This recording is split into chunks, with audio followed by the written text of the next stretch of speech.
The desert wind howled. Across the red plains outside, the dusty border town of Copper Ridge, carrying with it the smell of dry sage and old secrets. The sun was sinking low, bleeding orange into the horizon, when a lone rider appeared through the haze. She rode a coal-black mare with steady hands and eyes, colder than winter iron.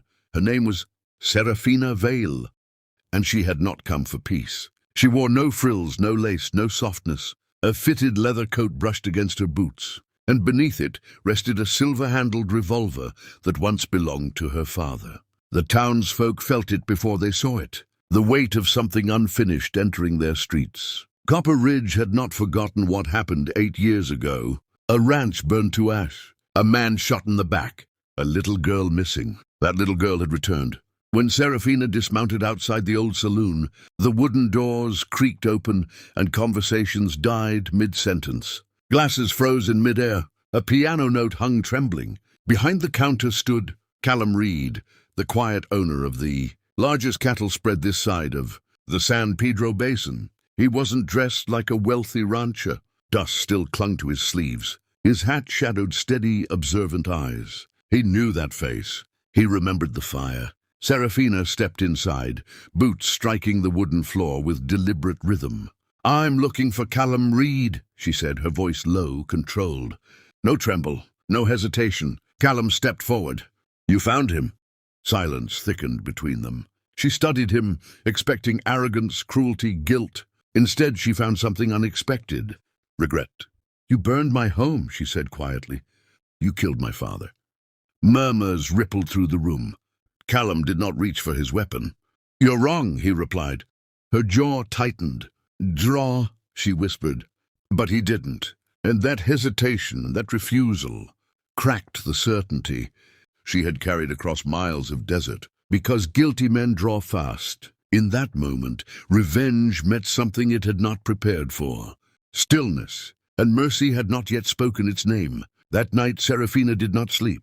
She rented a room above the saloon, revolver resting beneath her pillow. Her memories came in flames. She was 10 when masked riders stormed the Vale Ranch. She remembered smoke filling her lungs, her father shouting her name, a gunshot, a shadow of a man riding away under moonlight. And someone in town had whispered later, Callum Reed wanted that land. So she believed it. Belief became purpose. Purpose became vengeance. Downstairs, Callum sat alone by lamplight. He hadn't seen Seraphina since she was a child, hiding behind her father's boots. He had tried to buy the Vale land. Yes, but only after the drought nearly ruined them. Her father had refused. Tempers flared. Words were exchanged. But fire? Murder? He remembered arriving too late. The ranch already burning. The father already dying. And the men who rode away bore a mark he recognized, the brand of Silas Crow. Silas Crow. Crow was no rancher. He was a land predator. He used fire and fear to drive families off. Property before rail expansion pushed through. Callum had tried to hunt him down. He failed. Now Seraphina believed he was the villain. The next morning, she confronted him near the cattle pens. "You had motive," she accused. "Yes." "You argued with him." "Yes." "You wanted our land." "Yes." Her revolver was already drawn, but I did not kill him. His voice didn't rise. That frustrated her more than denial would have. "If I were guilty," he added softly, "I would have drawn on you last night." The wind shifted. For the first time, doubt flickered in her chest. He reached slowly into his coat, and she cocked the hammer. But instead of a gun, he withdrew a scorched metal object. Her breath stopped. It was her father's pocket watch. "I pulled this from the ashes," Callum said. "I've kept it ever since, waiting for you to come back." Her grip faltered. Why would a murderer keep a memory? That night she followed him secretly. And what she discovered changed everything. Callum wasn't meeting outlaws. He was delivering supplies to widows of men killed by Silas Crow. The same brand burned into their fences. The same symbol she remembered seeing through smoke as a child. Revenge had pointed her in the wrong direction. And now something more dangerous than hatred began to grow. Truth. 3 days later, riders crested the northern ridge. Seraphina saw the dust plume first. 5 men, black scarves, and branded saddles. Her pulse roared. Silas Crow had come to finish what he started. Copper Ridge froze in fear. Callum stepped into the street calmly. "Get inside," he told Serafina. But she didn't move. This was the man who destroyed her life. Crow's horse stopped 10 yards away. Silas Crow smiled beneath his scarf. "Well," he drawled, "if it ain't the rancher who wouldn't sell."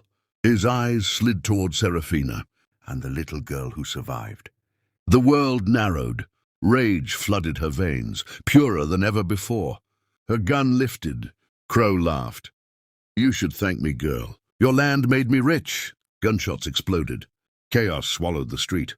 Serafina fired once, hitting Crow's shoulder. Callum tackled her just as a bullet tore through the saloon wall behind her.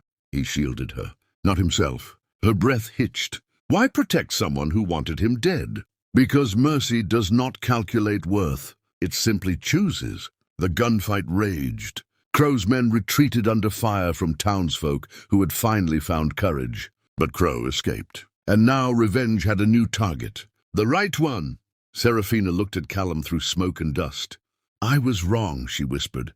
He didn't gloat. He didn't lecture. He simply said, "Then let's finish this." And for the first time, they stood on the same side. They tracked Crow into Red Canyon, where cliffs swallowed sound and justice rarely returned alive. The journey was tense, not romantic, not easy. Trust had to be rebuilt slowly, like stitching torn flesh. Serafina admitted something beside the campfire. "I kept myself alive by hating you." Callum stared into the flames. "Hatred's a heavy saddle," he replied. "You don't have to carry it anymore." She had never heard revenge spoken to so gently. By dawn, they found Crow's hideout carved into canyon rock. Gunfire erupted before words could. Callum was hit, grazing wound across his ribs. Serafina felt fear stab deeper than any bullet. Not fear of dying, fear of losing him. She fought like wildfire. And when she finally cornered Crow inside the canyon chamber, her revolver pressed to his forehead. She had him. The man who killed her father. The man who burned her home. Her finger tightened. Crow smirked. "Go on," he taunted. "Be what I made you." And suddenly she saw it. Revenge would not bring peace. It would only complete his destruction of her. Behind her, wounded but standing, Callum spoke softly. "Serafina, you don't have to become him." Tears burned her eyes. For years she thought justice meant blood. Now she understood something deeper. Mercy is harder, but stronger. She lowered the gun. Crow lunged, but Callum shot him first, ending it, not for vengeance, but to protect her choice. Back in Copper Ridge, silence felt different. Lighter. Serafina stood at her father's old land, now wild and overgrown. She could rebuild, or she could walk away. Callum approached quietly. "You're free now," he said. Free. The word felt unfamiliar. "I don't know who I am without revenge," she admitted. He removed his hat. "Then find out. No pressure, no ownership, just space." That was the second mercy he gave her. She stayed, not because she needed saving, but because she chose peace. Months later, Copper Ridge thrived. The widows were safe. The land healed. Serafina rebuilt her ranch, not as a fortress of anger, but as a place of second chances. She kept the silver revolver, but it no longer defined her. One evening, as the sun melted into gold across the plains, she stood beside Callum. "You could have killed me that first day," she said softly. "Yes." "Why didn't you?" He smiled faintly.